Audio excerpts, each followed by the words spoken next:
Good morning, happy Sunday. I hope you got something exciting happening today. Maybe a car show. Let me know in the comments what you're up to on this beautiful sunny day. I've just popped up the unit to pick up the B&W 330 to go and give that to its new owner. But this popped up on my feed this morning. This is Nick Gutteridge, Telegraph. The average price of it, basically... Oh, it's all happening now. I think today there's a new announcement coming. This is just like a bullet pointed list that I found on Facebook. So I'm just going to go through it. The average price of a new electric car in Britain is just under £50,000. Let's just pause there for a moment, shall we? How insane is it just how expensive new cars are? The cost of a typical new petrol the average cost of a petrol car is £22,000, so less than half. But because of the rate the batteries degrade and because people don't want them, EVs have high depreciation costs, losing their value far faster than petrol and diesel. We know this, we've been through it on the channel. MacMaster's done this, everybody's done this. The average residual value after 2 years from a petrol or diesel car is around 70%, but for electric cars, it's roughly 50%. So you pay twice as much for the EV and then you lose 20% more. You pay 50% more, you lose 20% more. Those are figures from Cox Automotive. This week, government ministers will announce 2 schemes, right? Now, if you want to keep the nation mobile and in pocket, do you want to encourage them to buy cars that are £50,000 or £22,000, which, as we know, is the average cost of a petrol car? The purpose is to try and stimulate the sluggish demand for EVs. Now, we've got to ask some serious questions here, haven't we? Because an average EV is £50,000. Why would the government want everybody to be driving electric cars? It just doesn't, like, there's so many questions, and you do just kind of end up on, conspiracy theories about control and depopulation. But it's only a few steps away from, would you like the electric one, sir? Oh, you're on Motability. Excellent. That's a whole nother story for another day. So basically, they're not selling enough EVs and everybody's suffering as a result. Well, we're not. I mean, I'm not suffering because nobody's selling EVs, but I would like the car market, the car enthusiast scene to continue. And a lot of people don't seem to be realizing that the push towards EVs destroys everything that we know and love about the automotive world. Jeff, you're a Luddite. Yeah, and a bigot. But no, that's the whole thing, isn't it? People don't want these electric cars. They're not selling because it's not a good product. Oh, Jeff, what you want to do? Go back to a horse and cart. The problem is, when the car replaced the horse and cart, everybody went, this is much better. And it was a very easy sell. One of the main things was when we had horse and carts, do you know how much poo was in the streets? And do you know how bad places would smell? And I know people go on about CO2 and diesel particulates, but I'm sorry, catching diseases from feces is definitely worse than a little bit of smoke from a diesel car. Look at the UK. I mean, we don't have smog anymore, do we? We have massively cleaned up our air. And it's just try and think of the last time you drove through a town and thought, I better put my window up. Well, I was in Sparkbrook, but that was for a totally different reason. So another post on a police page last night about, some stolen car and they're chasing someone. It's always in Sparkbrook, isn't it? So you're more likely to put your window up and lock your doors because you're driving through a shithole than because of the smell of either shit or indeed anything that is, coming out the back of cars. Or when you drive a convertible, you realise just how many people are getting extremely high whilst driving their cars. Have you noticed that as well? You drive a convertible and you realise you'll be sat behind a car and you'll be like, flipping heck, how is he even piloting the vehicle? Anyway, let's get back to the article, Jeff. Crazy Sunday with Jeff. So the plans to stimulate the sluggish demand for EVs are going to be funded by taxpayers, and it's expected that on Tuesday, the Transport Secretary Heidi Alexander will unveil a scheme to try and bring down the upfront cost of purchase of EVs.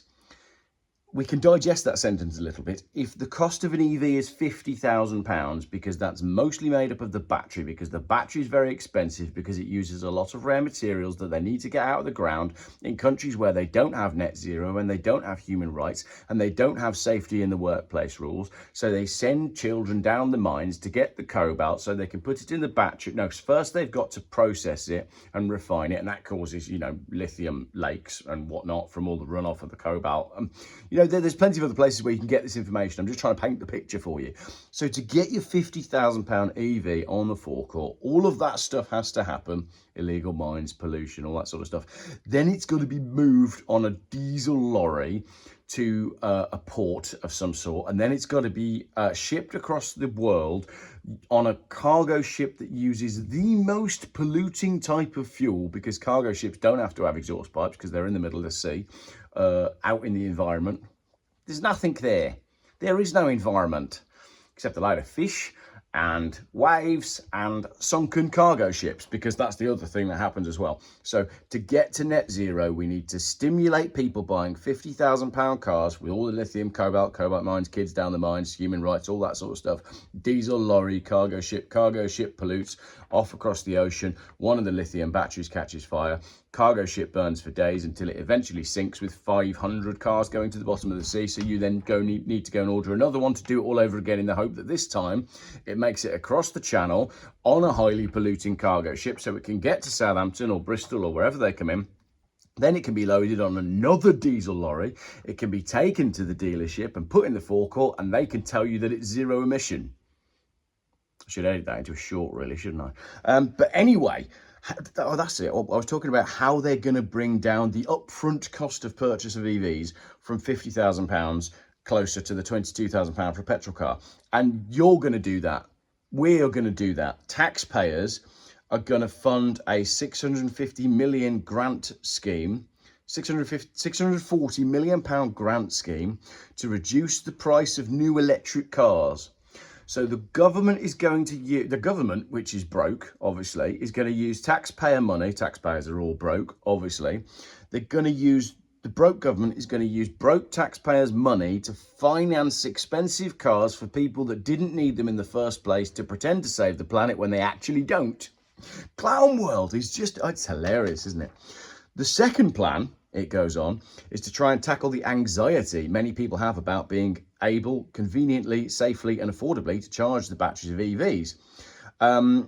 So that's funny. Yesterday I saw a post in a Fiat 500 Abarth group, or it's a Fiat 500 group, and a chap had sent his Fiat 595 Abarth petrol. They're the ones that do all the pops and bangs. They're really quick little cars.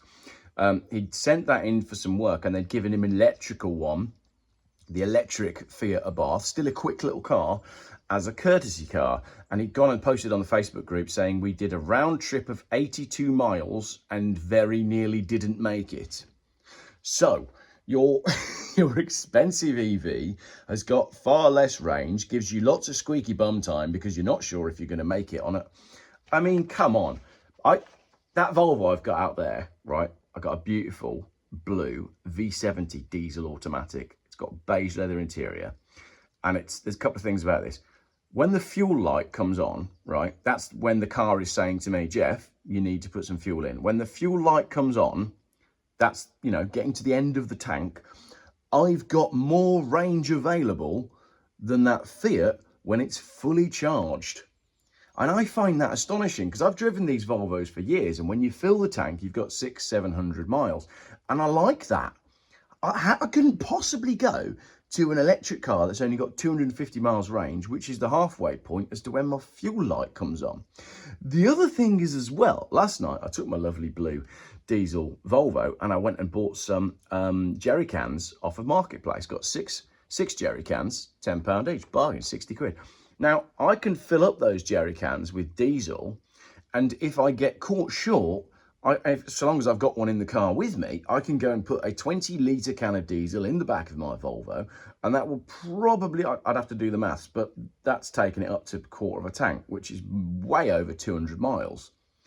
So I find the whole electrical thing astonishing, even just on that basic maths, as a Luddite bigot who likes old diesel Volvos. But then when you add into the fact that an electric car is £50,000. It's just insane. And then you backtrack and you do the cargo ship sinking to the bottom of the ocean and the kids mining cobalt and all that sort of stuff. And you realise we genuinely are living in a hilarious form of society where taxpayers are now going to pay £640 million to help the poor people of Britain buy £50,000 electric cars. On Sunday, HA, who's that, Heidi Alexander, is expected to present a government proposal for £63 million of taxpayer-provided money to finance the installation of more charging points across the country.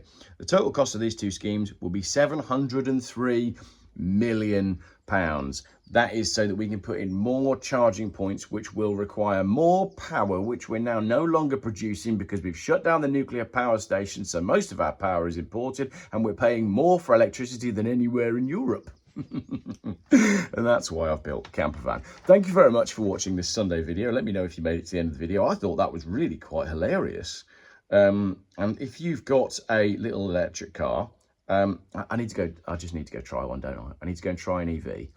And when the salesman says, yeah, you'll get X range, if I can take it on a test drive, I'm going to drive it to X. So if he says it'll do 180 miles on a charge, I'll go, will it? And I'll go and drive 180 miles and then phone him and say, it stopped. That's what's coming next on the channel. And I'm going to go see a man about some monster trucks. I've got loads of cool stuff coming up this week, and finishing this as well, and eventually getting an MOT on it. There'll be bunk beds going in the back there and some storage going in there and maybe a seat going across there. I'm not sure yet. Got to do the wood trim around that a little bit, and all the cab's got to be upholstered. But basically, got to get out of this country because apparently it's gone mad. Thanks for watching.